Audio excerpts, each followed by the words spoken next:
Welcome to my NiGHTS tutorial. Let's talk about item placement. So in a NiGHTS level, you'll typically have three things that are pervasive everywhere in the level. Those will be rings, wings, and hoops. If you're in the special stages, those will be rings, spheres, and hoops. But in order to destroy the egg capsule, you need, in regular stages, rings to destroy the capsule, and the special stages, spheres. So how do you place all these pickups? Well, most of the pickups are going to be touching the track.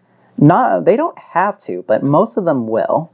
So a circle very often will go between grid lines. So how do you place items precisely on the track? Well, what you do is simply zoom in, decrease the grid as much as it will go, and just start placing your items.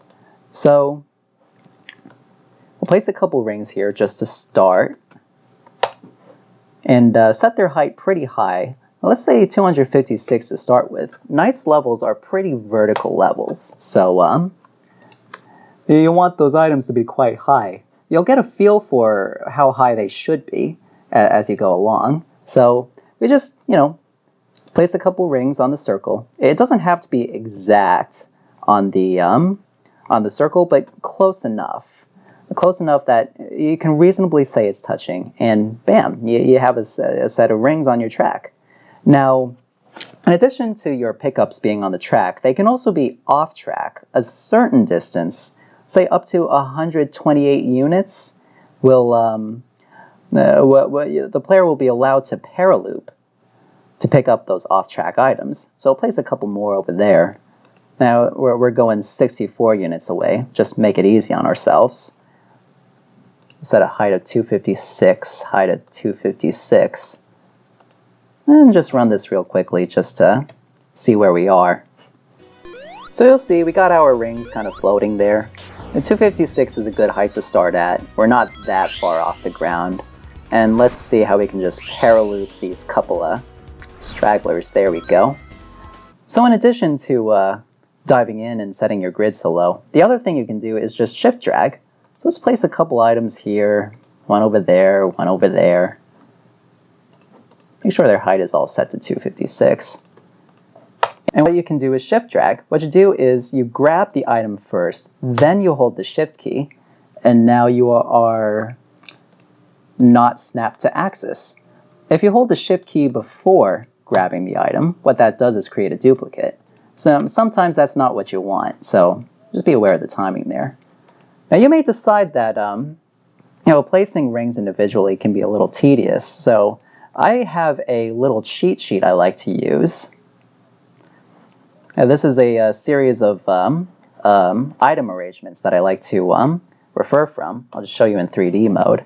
Have different kinds of crosses, different kinds of straight lines, blocks, large crosses, got floor circles, and also these interesting arrangements where you have a bigger circle behind a littler circle. You can use this as an arrangement for the player to paraloop from.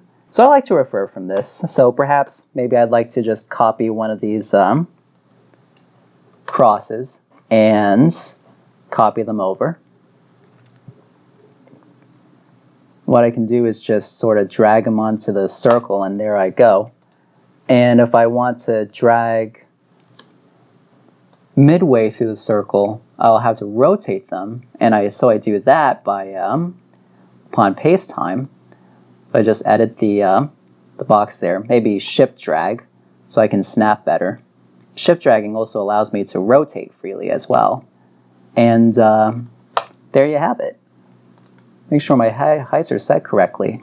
Incrementing and decrementing are your best friends. So in my cheat sheet back here, I have these heights are all centered at 100 frac units. So let's say I want my arrangements to be z-centered at 256. That's a difference of 156, so I just increment that by 156. Increment, decrement are your best friends because you'll often be dealing with item heights that are different when you select a bunch of them. Just see what that looks like. So say if I wanted to select this whole cross here, these z heights are different. So So it really helps to just be able to increment and say, move all of them up 156 units. So let's just see how that works.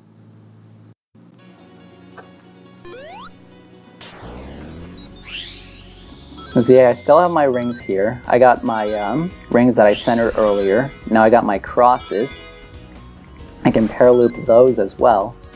So that's placing rings and wings.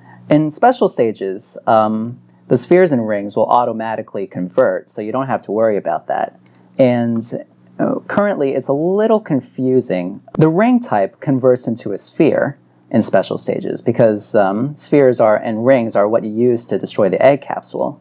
Wing types, on the other hand, convert into rings in special stages because rings are what are the bonus pickup, so that they don't really do anything. It's a little confusing, but that's how the special stages convert it. So very often in night stages, you'll see circles of rings and wings, and those are located over under special placement patterns. Circle of rings, circle of wing logos, circle of wings and rings.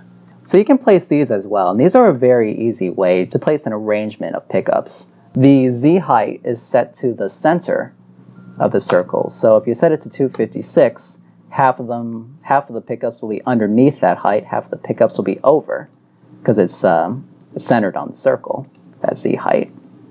Just verify how that looks.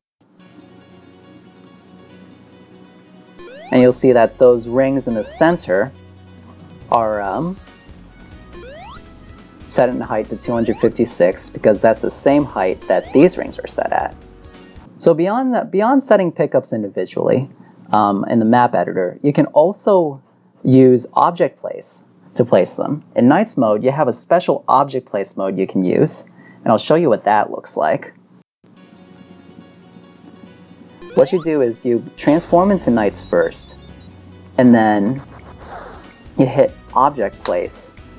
And now you're in this mode where you'll see your timer is frozen at 3 seconds. It'll just stay frozen. And what you can do is you can use your controls to place various things like wings, rings, perhaps in quick succession.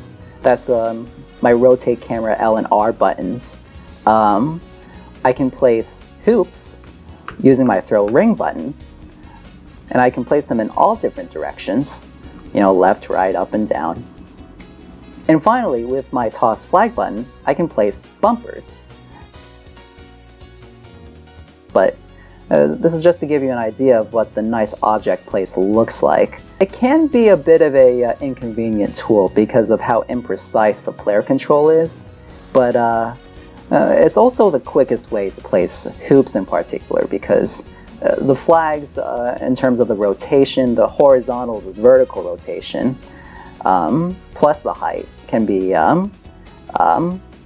quite hard to understand. I don't even edit hoops in the map editor, so I use the Objectplace. So when you're finished with your things, all you do is go to the console, type in write things. You'll see new things1.lump is saved. This is the same process as regular Objectplace. What you do is you just sort of kind of import that into Slade, which we'll do right now.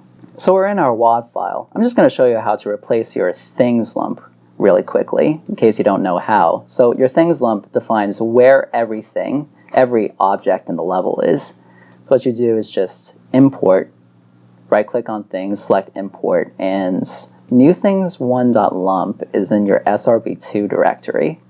So just look for that here under new things. There it is. Hit open. It's replaced, so you just hit save and open it up in Zone Builder again. And there it is. So we have the various items that we place in our Objectplace. We have all our bumpers, we have our the various hoops we placed. Now that we went over how the Objectplace works, let's see how it works in practice when you're trying to place your items. So let's transform into NiGHTS, enable our Objectplace, and place our hoops with the throw ring button. That's a simple, nice little curve there. Let's place a few pickups now. Maybe a few up here. Maybe a few down here. And let's also place a bumper sort of make things fast. Oh, wrong button. That'll happen a lot. Maybe we'll place a few more pickups. Maybe we want more hoops there. So, So, when you're flying around, your player's speed will very easily change the path of the hoops, which can be annoying. So it is kind of an adjustment process just to make it all work. But we'll deal with this for now. We'll adjust this in a little while. So maybe we'll have some more pickups here, maybe a bumper here. How about some diagonal bumpers? Do that, and maybe some hoops to go along with that. So we'll just do. So you'll see we just imported our new items list. We have our various hoops, we got our pickups if you zoom in. We also have our bumper over there. And let's see if we can start to adjust some of these layouts. So very quickly you'll notice that we've placed items pretty vertically. So this section here is the 3 rows of rings that we set earlier. You can't really tell which row is which. You don't really know which one is higher, which one is lower. So here I will say that 3D mode really is your best friend when it comes to NiGHTS track item placement, because then you can see exactly which item is which item is on which Z height. So let's say we want these couple items to be rings, so every other pickup be rings. So we can just set that in. There you go. So when you're playing around with these item placements, you will use 3D mode a lot, and I think that really is the best way to do this. So we have our various hoops here.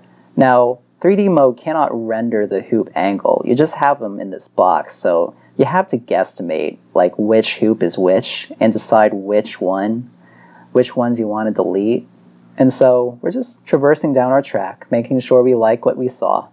So this is the series of hoops that leads up to the egg capsule. I quite liked a lot how the spacing worked here, but I didn't really like the spacing here. It's a little more disjointed because the player is either a little faster or I didn't have the right rhythm. That'll happen a lot. Like sometimes maybe you'll just have to delete a series of hoops and just try again. That's the trial and error of NiGHTS Objectplace. Again, because the control is so imprecise, but there really is no other way to place hoops.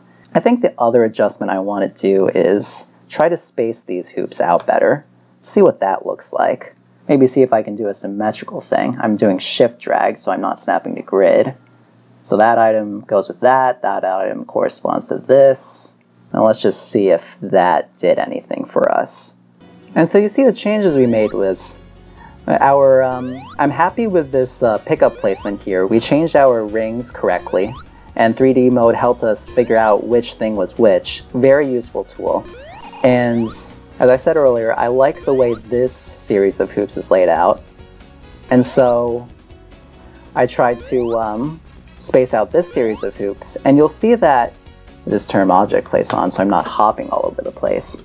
You'll see that, yes, I did space them out, but the angle may not be that ideal because the angle of the hoops really follows the position that you set them at. So sometimes it may be acceptable. Me, I don't consider this acceptable. So in this case, I would just delete this set and try again. Sometimes you just don't like what you saw, and so you have to try again. So let's try this again. So that's a little better. That's a little better. They're still not symmetrical, but at a certain point you just have to say, what more can you do? That looks good enough, really. So I'm using a special EXE to operate this object place. And the reason why is that vanilla SRB2 lacks a couple of features. For example, these bumpers I'm able to place at my fly angle because I added that feature in. And the second thing is that these hoops, I can adjust the size of them with this EXE by using OP hoop flags, let's say 6. And so my hoops are a little bigger.